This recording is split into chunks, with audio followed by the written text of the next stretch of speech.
Oh, hey everybody, how you doing? You want to do my thing with me? Don't get freaked out. They made a big problem for me at Plasma. I went to the most senior person there and they fucked me up and they infiltrated the vein. So this is completely off the menu for the vampires there. That was a bad one. It hurt real bad for like 2 days, but that was like 3 days ago, 4 days ago. So it's getting better now. Anyways, how would you like to um, open some stuff with me? We'll do a mystery unpackaging here. How's that? Okay. Then you can see how I roll. All right. These are all new people. I mean, we've got RL2, we've got Reality Tester. Geez, I gotta go see if Husia Cat is still around. I gotta see if he's still there. I forgot about him. We gotta check out Husia Cat. And I remember another one, Pastor 2 Liter J, the 18-year-old douchebag. That's his real handle. I like him. He's actually called me a smart guy. I can't believe it. He's a nice guy. He's my friend, actually. I got to make a couple calls. We'll get this subscriber business up a little bit, okay? All right, folks, guess what this is? Now, see my other people on the 3 people that I still have here, or 2 people, they know what this is. You know what it is? It's this. You know what I'll bet you it is? I'll bet you it's a German death card. But I don't know that to be fact. Let's take a look at this, shall we?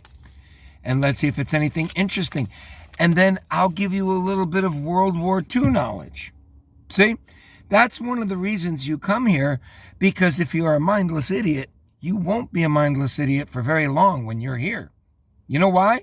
Because you'll start to learn about World War II. And as you learn about World War II, you start to become less dumber. Okay? All right, here we go. I don't know what this is. Oh, this is a German death card. It's a German death card.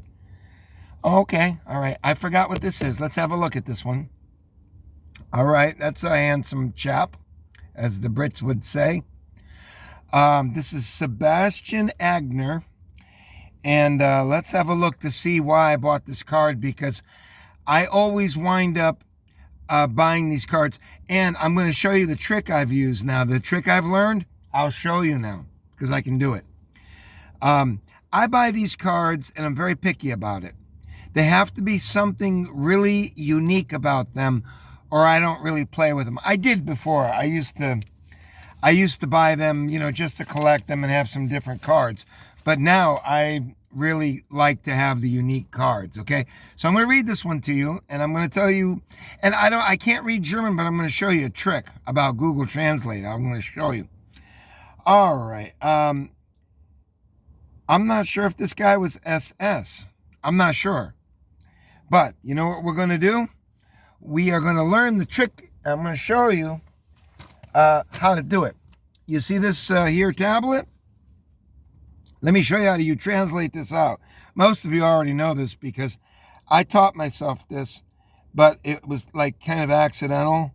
So you put translate, right? Now you got translate. You see that little camera that pops up right here? You press it. See that? Now you go to the card and you take a picture of it and it translates it. It's not always perfect. It's not always perfect. But it, like on the poems and stuff, it's almost 100%. But the other stuff, sometimes it isn't. So here we go. I'll take a picture of this. I need a little bit more light. Shit, I'm having a hard time with this. Hang on, folks. I gotta let a little bit more light in here, okay? I have to need a little bit more light. Okay, and now I'll take the picture. Hang on. Okay, we got it. And I'm going to show you, okay? See what it does? It takes a picture of the card, and then it translates this all out. Okay? So let's have a look at this. Sebastian Aigner. Okay?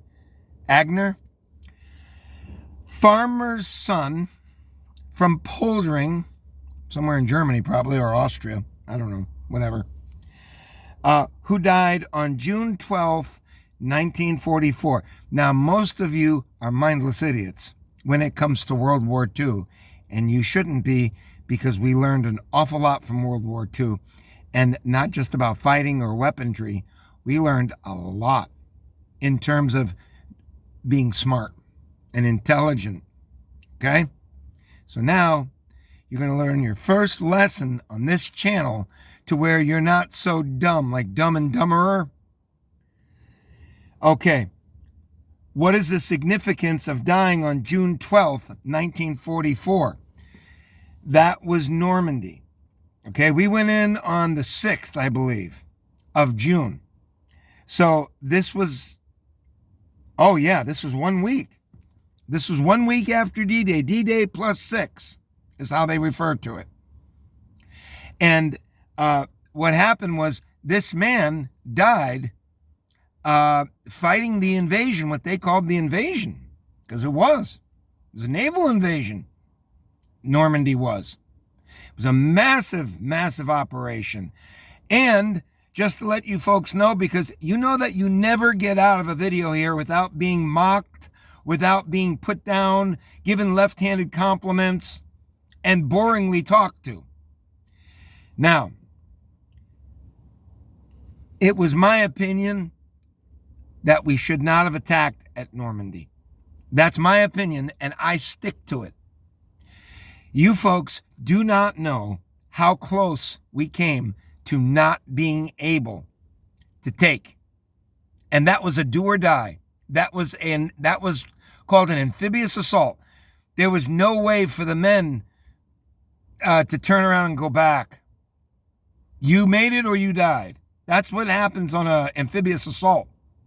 Yeah, you can have plane cover, planes that come in and support you, but you take the objective or you die trying. That's what happens, and you'll learn that when you play that game Axis and Allies too. It's a fight to the death. That doesn't always work. Folks, these fucking eggheads in the army back then, they fucking decided to go to Normandy because, you see, what happened was all of Europe was controlled by Germany. They had what they called the Atlantic Wall. They had a wall, a cement wall. It was a fortress Europe. You couldn't just rush in there. There were all sorts of obstacles, including a massive wall, a concrete wall. Massive. Now, we're not talking about a 14th century wall here. We're talking about a real reinforced cement, huge wall. And Germany controlled France. They controlled a great deal of Italy. We took some of it back, but they still controlled Italy, some of it, right up until 1944, 1945, because the Allies went to Africa, the Americans and the British, and they tried to get onto Europe by going up the boot of Italy. That's why they tried to get in. It was impossible. They couldn't do it. It's too far. So the Germans had plenty of troops over there, and they stopped them. We got, what was it, Rome, and we got Sicily and all that, but that's it. We couldn't really move our troops up through that gigantic peninsula into Europe. We couldn't do it. It just wasn't possible. So what they did was they set a plan with Normandy because that's where they were going to attack. That's in France. And they did it there because they knew that there were not a lot of defensive Germans there. They knew it was a weaker area. It wasn't as well defended.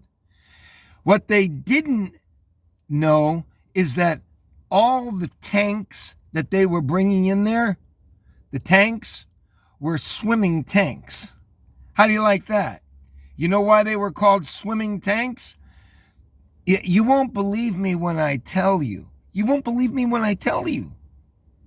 They had skirts. I know you folks think I'm fucking with you. I'm not. What they did was you see, tanks weigh 30, 40 tons. They're heavy. But what they found out through testing was that they put a drive on them with a propeller. And they put skirts. So when they set this frame up, there was just canvas that went and looked like a skirt. And what it did was it made these tanks float. You think I'm kidding? And then they would propel themselves along because there was a propeller in the back. I forgot what they called them, but this is absolute fact. There's nothing made up about this at all. And they had, I believe, hundreds of them. Hundreds of them. And they put them in the water because they tested perfect. The problem was they tested them in controlled facilities. They worked perfectly. But the waves were going like this on Normandy because the weather was rough. So guess what happened? Those tanks sank, with the exception, I believe, of, what was it, 2? I can ask Google for you when we're done. I think only 2 tanks made it up because the rest of them sank and either killed the men or they became sitting ducks in the water. I mean, it was unbelievable what this was. I would not have done it. As a matter of fact, the Overlord it was called Operation Overlord, and General Eisenhower already had his escape plan verbally. He said, if this doesn't work, hold me and only me accountable for it, because it was my doing. And he actually said that because he was worried it wasn't going to work. That's how bad it was. Now, why did he come under so much fire for that? Because the place did you ever hear of somebody called George S. Patton, General, 5-star General George S. Patton, who was not allowed to participate in the invasion because he slapped an officer? Because the officer said he was mentally drained and he couldn't go on? Patton didn't want to hear anything about being mentally drained. Okay? He damn near shot the soldier in a hospital while he was putting on Purple Hearts onto severely wounded, probably dying soldiers in a hospital. And the man came up to Patton and said he couldn't take it anymore. He had had enough. And that didn't go over well with George S. Patton. He was a war romantic. That's why they didn't let him participate in the Normandy invasion, because they used him as a decoy. Because the Germans, especially Adolf Hitler, did not think that slapping a soldier would create such a ruckus that your best general would not be involved in a mission to get onto Europe, because that's what they tried to do. The Allies tried to get onto Europe. All of Europe was gone. France, Luxembourg, it was all gone. The Germans had it all. It was all defended. So, the place that they went to, I will show you. They went to Normandy, and I'm going to show you on this, okay? Show me Pas de Calais.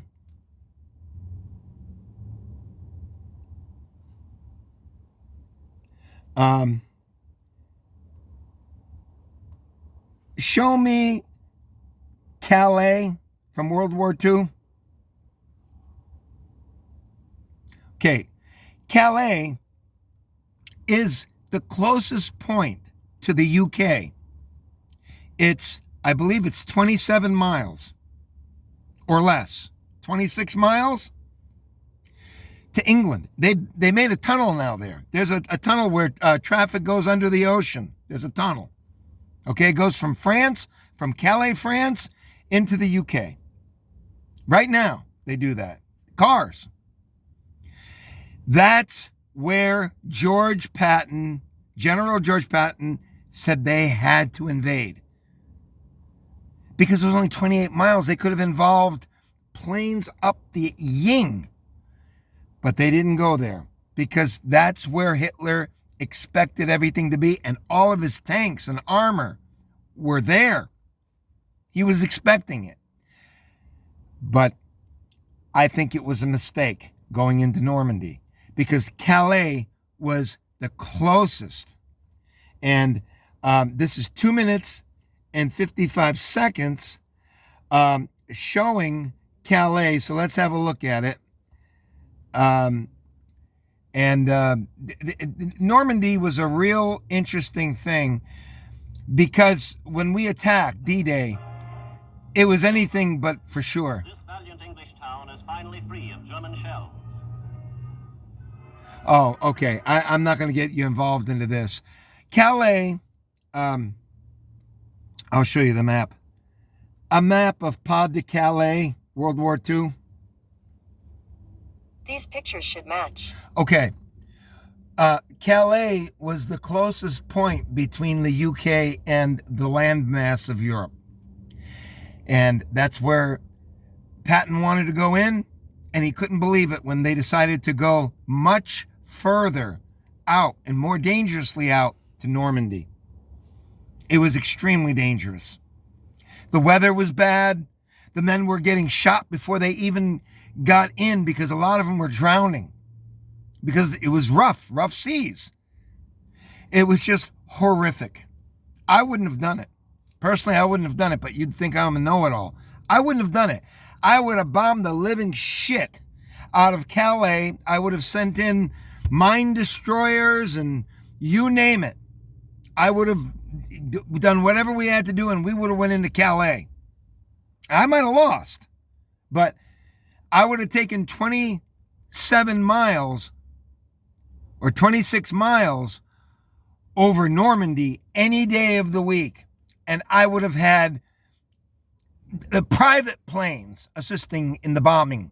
I would have had every kind of plane you could imagine because at that length, you only needed 50 miles to get there and back of fuel. They could have pounded the living shit out of the Germans there. Over and over for weeks, they could have done it. And don't forget, the Russians were coming in from Russia, from Ukraine, and Ravensbrück from the north. They were attacking Germany too at that point. So I don't know why we took the risk of Normandy, okay, when we could have gone into Calais. Now, I know that this was a long lesson. This man was one of the Germans that was eliminated and killed in D-Day plus 6 days. So he was killed on the 12th of June, 1944, 6 days after the initial invasion, fighting the Americans or the Canadians or the British. Now, I have to take this picture over again. So we're going to do translate one more time. And I'll take the picture and I'll show you what it says on this card. Okay? And I know he was in Cherbourg. And Cherbourg was a deep water port. Unlike Normandy, they could not get the ships in. Cherbourg was critical. It was vital. They needed it because it was a deep water port. And they had to get it at all cost. And that's where this man was. I know that because I saw it on the card. And the Germans tried desperately to hold the deep water port of Cherbourg. They tried desperately, but there were so many Americans and Canadian and British, they couldn't defend it. There were just too many men. There was massive amount. I forget how many hundreds of thousands or millions. It was massive. So that's where this man perished. Now, let's go ahead and take the picture one more time, and we will find out what the deal is with Sebastian Aigner. Okay, that's your little history lesson for tonight. And I have to make this real stable or it won't come out. Sorry, folks. I have to open the door to let more light in.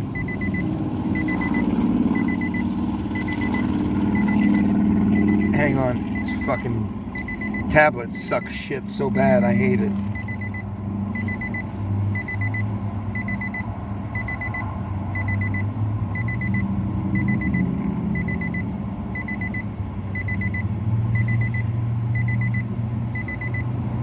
Sorry, folks.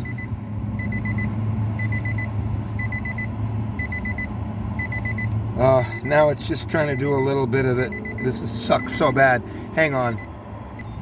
Okay, folks, I got it. It took the picture of it, and do you see how it translates out right on the screen, and it looks like the card?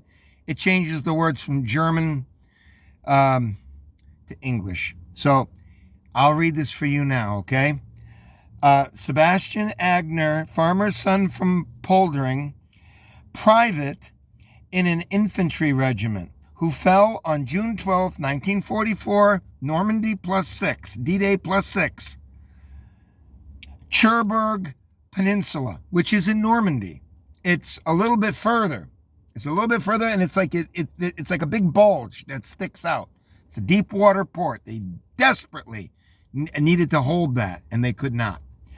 Okay, let's read what this says. It says, the time was already very difficult. Now, however, our heart is almost breaking.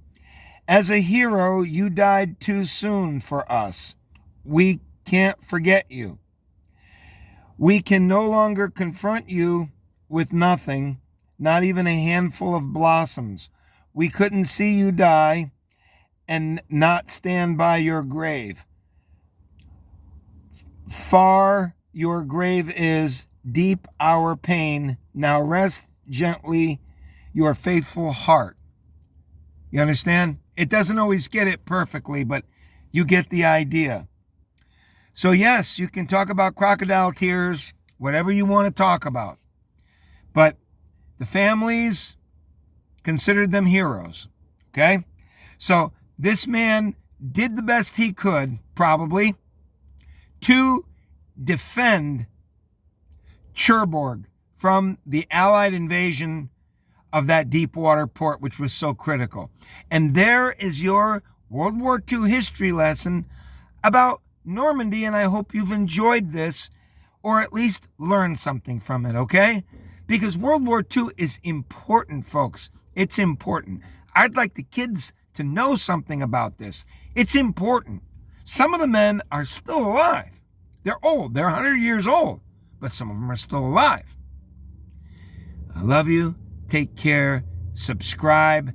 And we'll do this thing. Bye.